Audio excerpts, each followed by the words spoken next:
Can I show you something? Oh, yes.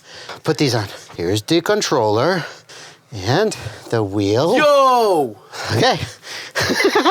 Yo, that's super cool. This 1/10 scale rock crawler is so freaking fun. It can go just about anywhere. It's got 2 speeds, it's got locking differentials. My car doesn't even have locking differentials. But what makes this even more fun is putting FPV on it. FPV, in case you're new to this, means that this little camera here transmits whatever it sees to these goggles here. It turns my whole yard into a virtual reality playground. I'm Joshua Bardwell. You're gonna learn something today. And in this video, I'm gonna show you how to build this FPV backpack, and I'm gonna show you how to put it on a car just like I did. Oh, yeah, that doesn't go that fast actually, and let's put it in high gear. It might get too bumpy. I'm gonna show you how to do this all by your very self. Oh, there you go, that's nice. Now this is an RC crawler, which means that it doesn't have a great top speed. The Mac, that's about as fast as it'll go. But for FPV, I think that's kind of ideal because if you're bouncing around too much, if you're going too fast, it just gets so bouncy that you can barely see where you're going and it gets really disorienting. This though, this is, oh, I wish I had like a, oh, I just went over that. I wish I had like a rock course I could drive on. Wait a minute. Yes. My neighbor won't mind if I climb his giant rock hill. He won't mind. Oh, locking diff, low gear. Come on, grab, grab, grab. Oh, no, no, no. Oh. This feels like driving a real car. This is ridiculous. Here we go. Oh, low gear, okay. And, oh gosh, come on, baby. Come on, I know you can do it. Let's turn sideways a little. Oh, yes, yes, yes, yes, yes, yes, yes. Oh, oh, I'm off-roading. Oh, oh, oh, oh. This is so, this is stupid. Oh, oh, here we go. Oh, yeah. Okay, and high gear. Unlock the, oh, we should unlock the diffs. Okay, here we go. High gear. Let's open her up. And now it's Joshua from the past here to take you through the steps of actually building this system. The first thing we got to do is decide which FPV video system we're going to be using for this project. And there's 4 or 5 different FPV video systems out there that you'll see people flying quadcopters and aircraft with. The one that I'm going to be using is the DJI V2 goggles and the Caddx Vista video transmitter and camera. And some people are going to be surprised to see me saying that because that is not the latest and greatest. The latest and greatest would be the DJI O3 Air Unit and the goggles too.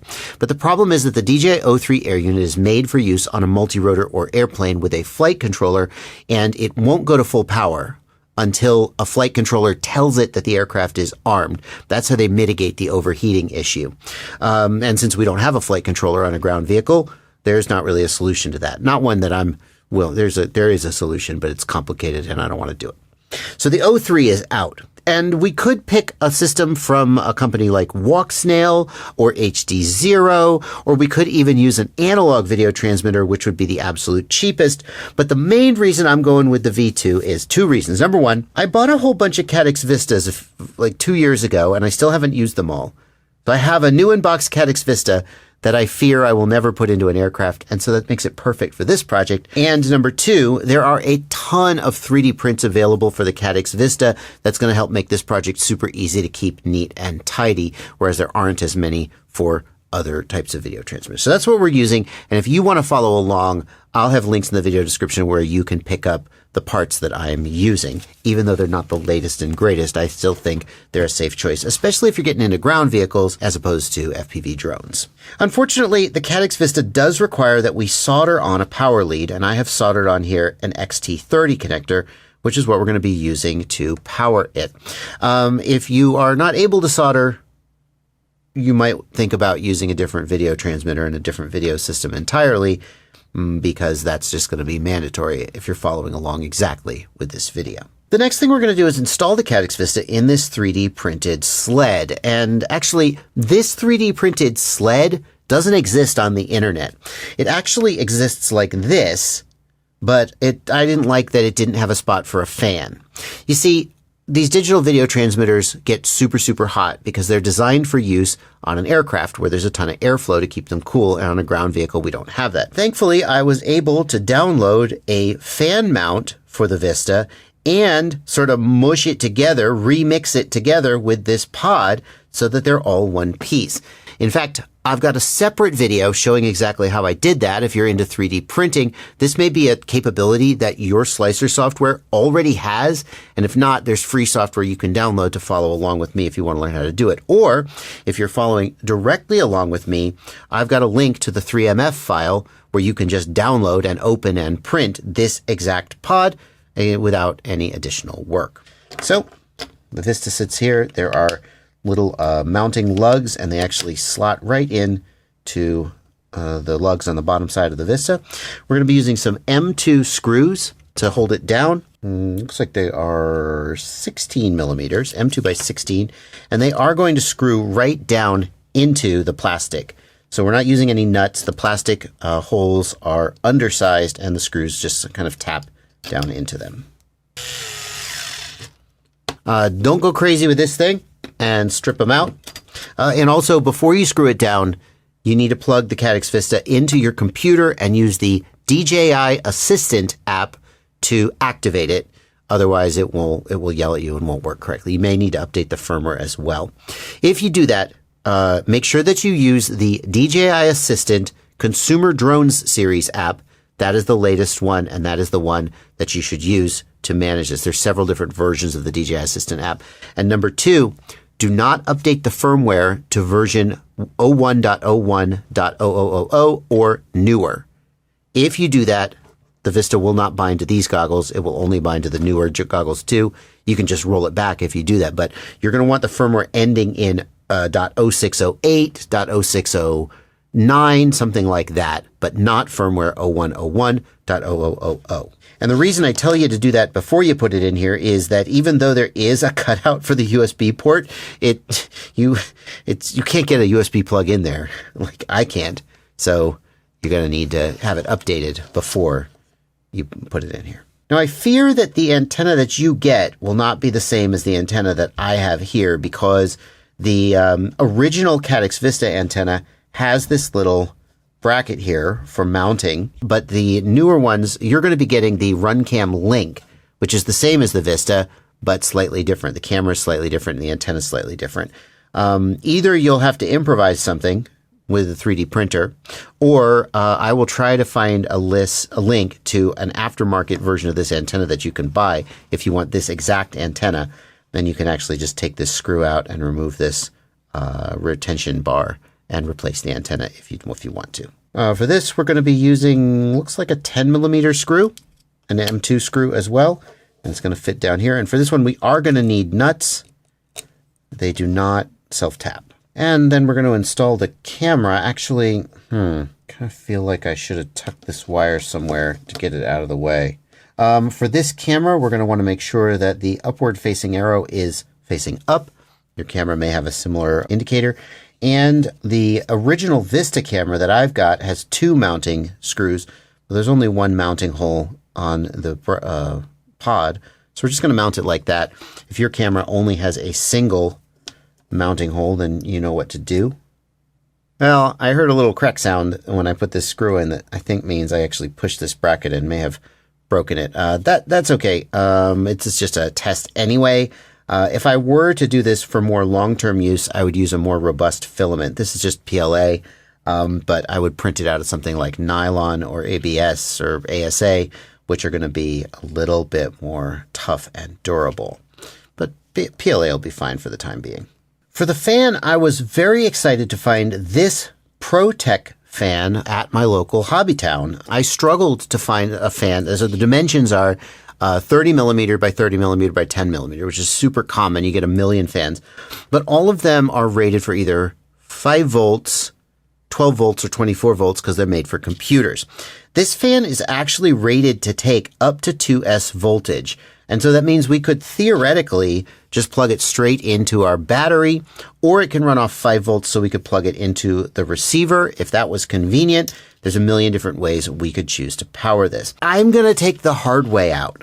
You see, the Caddx Vista is capable of being powered by up to 6S voltage. And I know that that's not that common on ground vehicles. Most of them are 2S to 4S, except for like the really, well, some at the extreme end. But since the Vista can take anywhere from 2S to 6S, I kind of want to do the fan the same, so I never have to think about, oh, is this safe to plug in?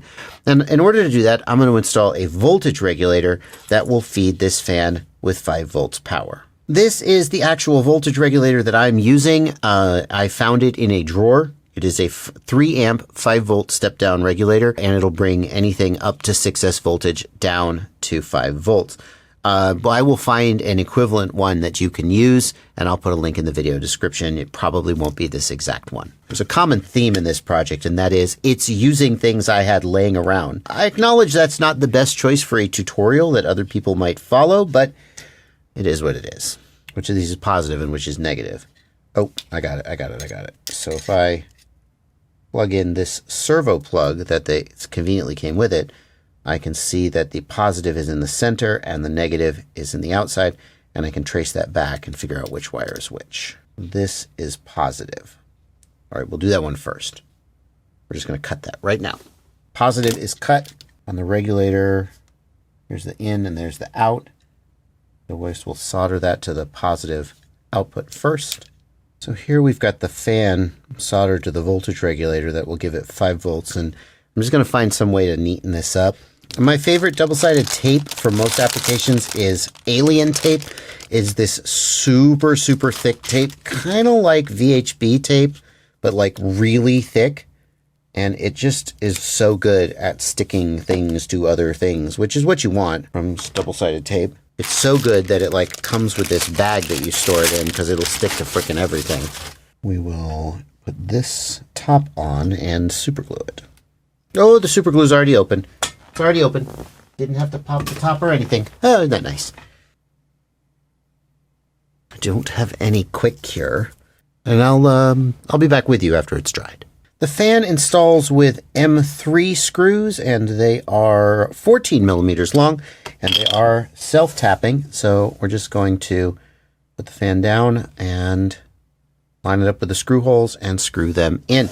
I did need to verify by powering up the fan off camera which way it blew, so I made sure it was blowing the right way. Super embarrassing to get that backwards. And in case it's not obvious, we want the fan blowing down, right? We want the fan blowing down on the Vista. I mean, in theory, it would work if it was pulling air up past the Vista, but that's not how it's going to work the best. And here is what we've got at this point. Looking pretty freaking good, to be honest with you.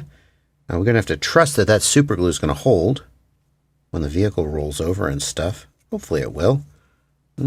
Not, we may need to come back and try something else. I don't know. Then the last step is going to be to solder that XT30 connector back on after joining these wires together. Yes, so we'll cut them all to about the same length. And we're just going to solder the positives to the positives and the negatives to the negatives. And when all is said and done, here is what we end up with. And I guess there's nothing left to do but plug it in and see if it freaking works. So, moment of truth. Oh, wow. Well, that fan is no freaking joke. Yeah. That's cool. The Vista is lit up and green. The next thing we're going to need to do is bind the Vista and see if we get image in the goggles. So, real quick. He's going nuts. That's only 5 volts. In order to bind the goggles, the first thing we need to do is make sure they are in the DJI digital system mode. You're going to do that by clicking the menu, go to Settings, to Device, and then at the bottom you should see Switch to DJI FPV, Switch to DJI Vista, and Switch to DJI O3 Air Unit. If you see that, then that is correct, because you are in the DJI digital system mode. But if the goggles are in any other mode, you'll go Settings, About, And then at the very bottom of the About menu will be an option to switch to DJI Digital FPV System mode. They do need to be in that mode in order to bind. Then, the next thing we're going to do is we're going to get a pokey tool. Here is the binding button. We will click. The goggles will begin beeping. And then on the air unit, oh my god, where is the binding button? Can I even get to it? Oh, jeez. On the air unit, you can barely see the bind button. It is just to the right of the LED. There is a physical button, a small black physical button that you can barely see. And if we press it, oh my god, we can barely get to it. Jesus Christ. I should have bound this before I put it in here. Got it. Beep beep. It's bound. Good. It is like right here. You should look and find it before the frickin' thing. What I see in my goggles now is low power mode, unable to record videos. So the Vista is in low power mode to keep itself from overheating, but we don't want that. We want it to be in full power mode so we can get the maximum range and penetration when we're driving. So what we're going to do is we're going to go Settings, Device, Auto Temp Control, and turn Auto Temp Control off. And while we're at it, we're going to crank the max power to 1200 milliwatts. If you don't have the option to crank the max power to 1200 milliwatts, if you're maxed at 700, you need to unlock these. And you might also need to do the FCC Unlock if you are not in the United States. I've got a separate video about how to do that. I'll link it down below.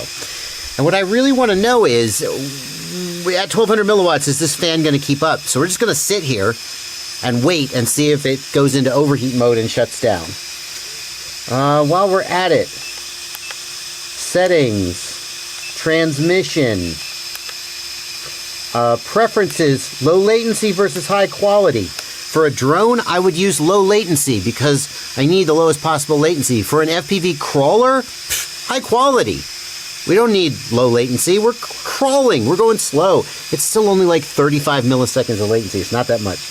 And for bitrate, I'm going to choose 50 megabits per second to get the maximum possible bitrate. Now we wait. We literally just sit here and wait and see if these things overheat. And if they don't, then we're good to go and we'll put it on the car. Now comes the part of the video where we void the warranty on my car. Because we need a way to power this little video backpack. And certainly one way to do that would be to take an auxiliary battery like you've seen me using on the bench and just sort of mount it inside the car with some Velcro or something and then run a wire up to the video backpack. But that's not my style. That's not my style. We've got a perfectly good freaking battery in here. We're going to power the video backpack off that battery, which means we need some way to get battery voltage to the backpack. If you don't want to do this part, just get a little 2-cell LiPo, strap it in here and wire it to the backpack and you're good to go. And the first thing I thought when I saw this car was, oh boy, yay, they've given me an auxiliary power output here that I can just tap into. But I think that is actually a 6-volt regulator, not battery voltage. And I don't like that. I mean, I've already got a regulator to step down battery voltage. I want to step up 6 volts. I wouldn't want to assume that I was just always going to give this backpack 6 volts. I want it to be versatile. I want it to be versatile. So hang on. Let's just double check. That's turned on. What voltage do we have coming out here? If I could. 7.99 volts. It's exciting. Is that battery voltage? 7.9. Oh, it is battery voltage. I think it is. I think it's battery voltage. Oh, that's great. Oh, that's great. Because if it's battery voltage, then I can just wire it up to my system. Boom. Don't need to do any fancy shenanigans. You see, what I was going to have to do, what I did on my other car was, you can push out these little copper, brass, whatever, these prongs. You can actually get in there with a screwdriver and literally they just push out, they're friction fit, and you can solder extra auxiliary wires to them. That does not appear to be regulated power like the manual says it is. It's battery voltage. Yay. Good news. Good news, I said. Yes, yes, good news. I have right here the exact plug that we need. I have the exact plug that we need to make this work. Battery is unplugged because I'm going to plug this in. I don't want to. Does it always output voltage even when the ESC is off? Surely it doesn't. Oh, it is. Damn. It doesn't switch on and off. That's frustrating. It's no different than if it was wired directly to the TRX plug, though. So, okay, that's not a deal breaker. Unplug this. It doesn't mean we'll have to plug and unplug our harness. I don't think that's going to be long enough. I think I'm going to have to extend that. That's really unfortunate. Is it going to go on top of the car? I have to figure that out first, I guess. I guess we're going to need to drill a hole here as well. So let's mount this. Let's push it. Okay, we're going to get some more of this alien tape. I think that's going to be fine for now. In the longer term, maybe we would use some more permanent form of mounting. But the alien tape's going to be okay for now. Let me say at the beginning that I didn't want to just double-sided tape everything. I double-sided tape some things. When it's right, it's right. I should be looking in the goggles so I can center this up exactly right and like line it up. That's about as square as I can freaking get it. Do I want the camera tipped down any? I don't think so. So we can adjust the up tilt and down tilt of the camera if we want. I think that's pretty good. Okay, so having done that, and I think we're gonna have to extend these wires. We gotta have enough slack that we can it's not a pain in the ass to take the top off. So now I have got a nice little XT30 extension to go to my backpack. And I have drilled a hole in the top of didn't see any other way to do it. Oh my God, the hole's big. Oh, it's big enough. Yay. If I were really concerned about safety, I would reinforce that with like a grommet of some kind, or I would put a fuse. Oh, there you go. That heat shrink is going to help anyway. I would put a fuse on this in case it like short circuits and like the lipo pops off, but I'm not going to do that because I'm so eager to get out and fly this, drive this. Sorry, force of habit. The other thing I'm going to do is I'm going to put some strain relief on this with a zip tie, just in case this gets pulled. It's not going to yank on the solder joint of my Vista and like damage my expensive video transmitter. So that's good. Oh my God. All I have to do is put this back together and I can take it out and drive it around. You've already seen how much fun I had with this truck back at the beginning of the video. So instead, what I'm going to let you watch while I go out and have a good time is the radio that has finally gotten me into ground vehicles. See, I've made content about FPV drones for the longest freaking time, but this radio, the Radiomaster MT12, was the thing that kicked me over into playing with ground vehicles. If you are into ground vehicles, this radio has a lot to recommend it, including incredible range like nothing you've ever experienced before, most likely, and perfect for a system like this where we're going to be FPVing around in areas where we can't see. I'm going to link you to my review of the MT12 radio as well as my advanced setup guide. Somebody said the MT12, I thought it was supposed to be easy to use, and I was like, no, it's programmable and feature-packed and really $150. So I'm going to link you to the review of this radio as well as my advanced setup guide so you can get a sense of what has got me so excited. Maybe you'll be excited about it too. Cards on screen for those, and I'll see you in the next one.